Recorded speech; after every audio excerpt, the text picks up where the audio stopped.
कहानी की शुरुआत में हमें माइक नाम के एक आदमी को दिखाया जाता है जो कि लॉस एंजल्स शहर में ऑफिस ऑफ इमरजेंसी मैनेजमेंट में डायरेक्टर है। इनका काम होता है कि अगर शहर पर कोई भी विपदा आए तो यह उसका सामना करें। माइक की एक बेटी भी है और आज वह अपनी बेटी के साथ छुट्टियां मनाने के लिए बाहर जाना चाहता है, पर तभी पूरे शहर में भूकंप के झटके आना शुरू हो जाते हैं, जिस वजह से माइक को अपनी छुट्टियों को कैंसिल करना पड़ता है और अब वह अपने ऑफिस जाता है, जहाँ पर असिस्टेंट डायरेक्टर उसे बताता है कि शहर में जो भी भूकंप के झटके आए हैं उसे शहर में अब तक कोई नुकसान नहीं हुआ, इसीलिए अगर वह चाहे तो छुट्टियों पर जा सकता है। लेकिन माइक खुद सब कुछ चेक करना चाहता है। उसे पता चलता है कि भूकंप के झटकों की वजह से एक जगह गैस पाइपलाइन टूट चुकी है। शहर में एक जगह सबवे का काम चल रहा होता है जो बहुत वक्त से चल रहा है, जिस वजह से शहर के लोग परेशान हैं और अब वहाँ पर जो वर्कर्स होते हैं वह देखते हैं कि नीचे से पीले रंग की गैस बाहर निकल रही है और यह भी भूकंप के झटकों की वजह से हुआ है। एक वर्कर नीचे फंसा हुआ होता है, उसके साथ ही उसे बाहर निकाल लेते हैं, लेकिन वह देखते हैं कि वह बुरी तरह से झुलस चुका है क्योंकि अंदर बहुत ज्यादा गर्मी थी। माइक को इस बारे में पता चलता है, इसीलिए खुद वो उस जगह पर पूरी सिचुएशन को समझने के लिए पहुंच जाता है, जहां पहुंचकर उसे पता चलता है कि नीचे कई वर्कर्स की मृत्यु हो चुकी है और अब वो सबके काम को रोकने के लिए कहता है। लेकिन सबका काम खत्म करने का जल्द से जल्द गवर्नमेंट की तरफ से इन सब लोगों के ऊपर प्रेशर होता है, क्योंकि इसकी वजह से लोग बहुत परेशान हो रहे होते हैं। ये एक ट्रेन का सबब है, इसीलिए इस पूरे प्रोजेक्ट का जो चेयरमैन होता है वह कहता है कि मैं इस काम को नहीं रोक सकता। माइक कहता है कि हमें आसपास की ट्रेन्स को भी रोक देना चाहिए, नीचे अंडरग्राउंड क्या हो रहा है हमें कुछ नहीं पता। लेकिन चेयरमैन उसकी बात नहीं मानता और अब जो भी लोग सबवे के अंदर मारे गए थे उन सब की बॉडीज को फॉरेंसिक लैब में भेजा जाता है और जब डॉक्टर उनकी बॉडी को चेक करती है तो उसे पता चलता है कि इन सब की मृत्यु गैस की वजह से नहीं बल्कि गर्मी की वजह से हुई है। वहीं माइक पता लगाना चाहता है कि नीचे क्या चल रहा है, इसीलिए वह अपने कोवर्कर के साथ नीचे जाता है, जहां जाने के बाद उसे पता चलता है कि यहाँ का टेम्परेचर लगातार बढ़ता ही जा रहा है। साथ ही ये जो नीचे टनल बन रही है उसी के साथ मेट्रो ट्रेन की टनल भी है और जब भी मेट्रो ट्रेन वहां से जाती है तो ये टनल पूरी तरह से कांप उठती है। अब यहाँ पर माइक के साथ जो उसका कोवर्कर होता है वो देखता है कि गर्मी की वजह से उसके सूट के जो ग्लव्स हैं वह पिघल रहे हैं और तभी वहाँ गैस निकलना शुरू हो जाती है। ये दोनों के दोनों वहां से भागकर उस जगह को सील करके इस सबवे से बाहर निकल जाते हैं।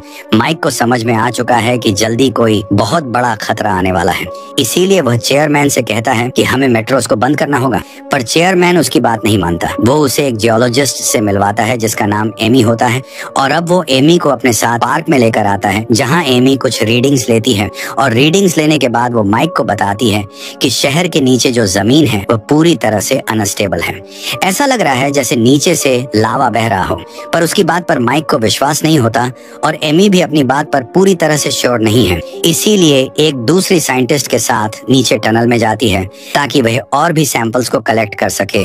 और अब जब वह नीचे टनल में होती है तभी उसे एक जगह दिख जाती है जहाँ पर पीली गैस के निशान होते हैं और जब वो वहाँ से सैंपल ले रही होती है तभी एक बार फिर से भूकंप आता है जो कि इतना तीव्र होता है कि पूरे शहर की लाइट चली जाती है और एक मेट्रो ट्रेन जो चल रही होती है वह पूरी तरह से अनस्टेबल हो जाती है और टनल में उस ट्रेन के आगे आगे पत्थर गिर जाते हैं जिससे उसका रास्ता ब्लॉक हो जाता है। उसके अंदर कई सारे पैसेंजर्स हैं, साथ ही एमी जो एक दूसरी साइंटिस्ट के साथ है। भूकंप आने की वजह से एमी की जो साथी होती है वो नीचे गड्ढे में गिरने वाली होती है जो कि बहुत ही गहरा है। इससे पहले कि एमी उसे ऊपर खींचती वह देखती है कि नीचे से आग की लपटें ऊपर की तरफ आ रही है जिसमें उसकी साथी मारी जाती है। एमी किसी तरह से अपनी जान बचाकर बाहर आ जाती है। वहीं माइक भी अपनी बेटी को लेकर यहाँ से सुरक्षित निकलना चाहता है और जब वह अपनी बेटी के साथ गाड़ी में होता है तो सड़क के नीचे जो सुअर पाइप होता है उसके ढक्कन अपने आप ही फटने लगते हैं और नीचे से आग के गोले बाहर निकलने लगते हैं।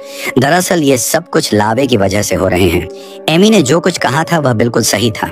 इस पूरे शहर के नीचे लावे की नदी बह रही है जो कि अब धीरे धीरे बाहर निकल रहा है। पूरे शहर में भगदड़ मच जाती है, हर एक इंसान डरा हुआ होता है।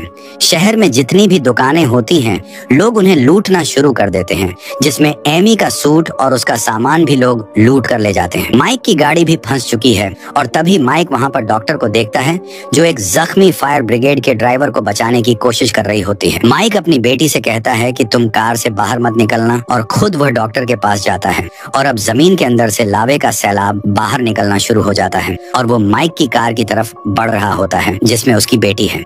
माइक की बेटी जब ये देखती है तो कार से बाहर निकल जाती है और तभी एक ब्लास्ट होता है जिस वजह से लावे के कुछ छींटे उसके कपड़ों पर गिरते हैं जिससे उसके कपड़ों में आग लग जाती है।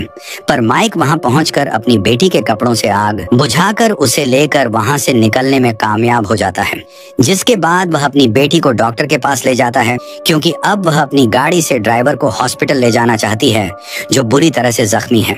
माइक कहता है कि मेरी बेटी को भी अपने साथ हॉस्पिटल ले जाओ, उसका हाथ जल चुका है।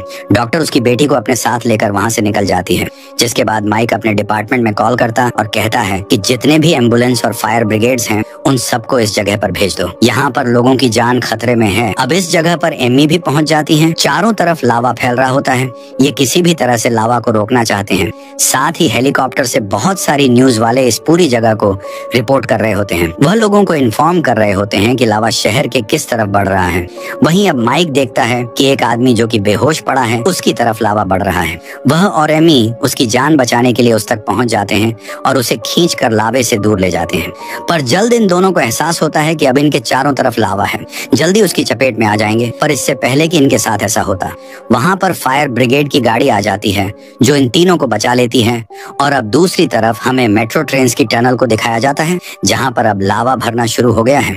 इसीलिए चेयरमैन को बहुत पछतावा होता है क्योंकि उसे माइक ने पहले इन्फॉर्म कर दिया था कि हमें मेट्रो ट्रेन को बंद कर देना चाहिए, पर उसने माइक की बात नहीं मानी और अब नीचे मेट्रो में बहुत सारे लोग फंसे हुए हैं। इसीलिए वो एक रेस्क्यू टीम लेकर नीचे टनल्स में पहुंच जाता है और जब वो मेट्रो के अंदर जाता है तो देखता है कि वहां पर सब लोग बेहोश हैं, जिन्हें एक एक करके रेस्क्यू टीम वहां से निकालना शुरू कर देती है। तभी चेयरमैन देखता है कि वहां पर जो मोटरमैन है उसकी जान खतरे में है, वह लावे के बहुत करीब है, लेकिन चेयरमैन अपनी जान खतरे में डालकर उसे बचाने के लिए जाता है। उसे अपने कंधे पर उठाकर अब वह किसी भी तरह से इस जगह से निकलना चाहता है, पर जल्दी उसे एहसास होता है कि लावा उसके चारों तरफ है और जब वो आगे बढ़ रहा होता है तो उसके शूज भी गर्मी की वजह से पिघलना शुरू हो जाते हैं क्योंकि नीचे हीट बहुत ज्यादा बढ़ चुकी है।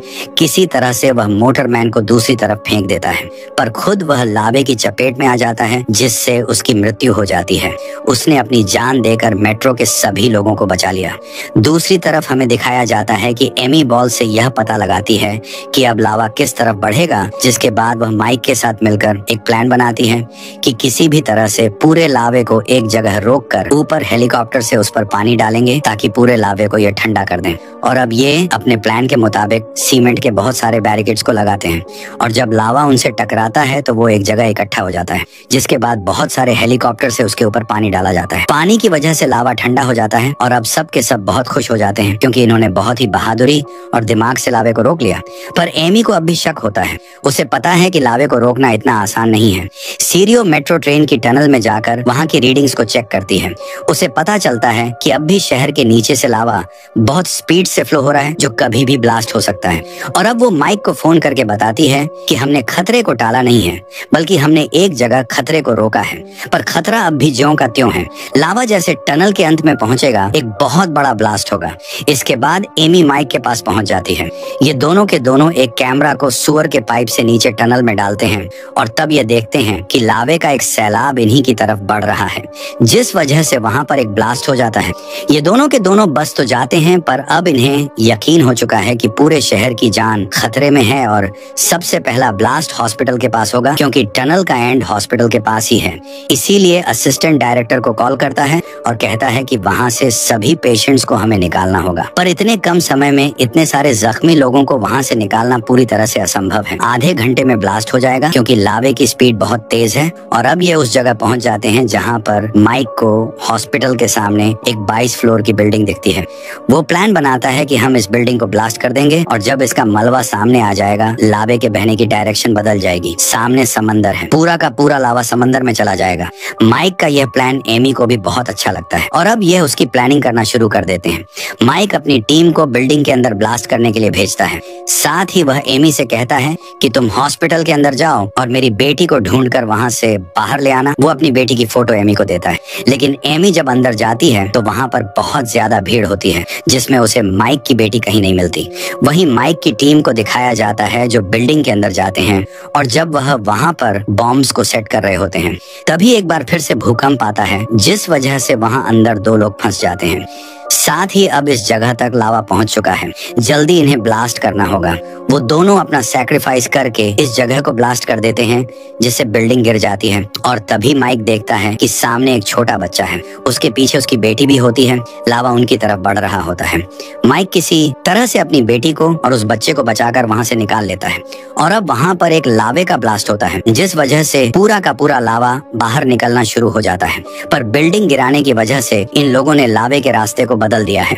अब उसके पास एक दूसरा रास्ता है जो नालों से होता हुआ सीधा समंदर तक जाता है और लावा उस रास्ते से बहता हुआ समंदर में गिर जाता है जिस वजह से पूरा का पूरा शहर नष्ट होने से बच जाता है।